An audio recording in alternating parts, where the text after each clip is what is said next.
আওয়ামী লীগ সরকারের পতনের পর ভারতের সঙ্গে সম্পর্ক নিয়ে পররাষ্ট্র উপদেষ্টা মোহাম্মদ তৌহিদ হোসেন বলেছেন, গত 5ই আগস্ট পর্যন্ত ভারতের সঙ্গে একরকম সম্পর্ক ছিল, এখন সেটা অন্যরকম। এটাই হলো বাস্তবতা।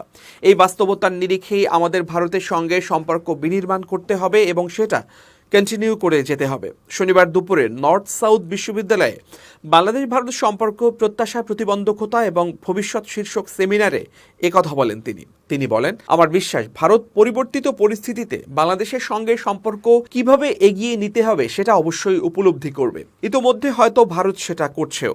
ভারতের সঙ্গে বর্তমানে প্রতিবন্ধকতার বিষয়টি উল্লেখ করে উপদেষ্টা এ সময় বলেন, প্রতিবন্ধকতা তো আছে কিছু, সেটা সন্দেহ নেই। পূর্ববর্তী সরকার অর্থাৎ ভারতের যেসব উদ্বেগ ছিল সেটা দূর করার যথাসাধ্য চেষ্টা করছে তারা। আমাদেরও কিছু কনসার্ন ছিল, আছে। একই সঙ্গে আমাদের কনসার্নগুলো যদি মিট করা হতো ঠিকমতো, তাহলে দ্বিপাক্ষিক সম্পর্ক নিয়ে যে দোলাচল সেটা থাকতো না। কিন্তু মোটা দাগে আমরা যেটা দেখতে পাই যে আমাদের যে কনসার্ন ছিল সেগুলো ওইভাবে ব্যবস্থা নেওয়া হয়নি।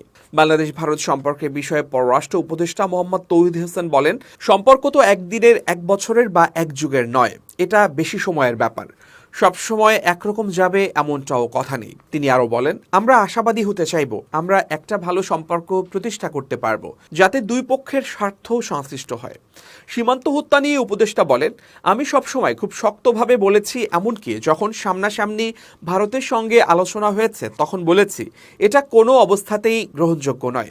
এটা পৃথিবীর একমাত্র সীমান্ত যেখানে দুটি দেশ, বাংলাদেশ ভারত, যুদ্ধরত নয়, কিন্তু সেখানে মানুষকে গুলি করে মারা হয়।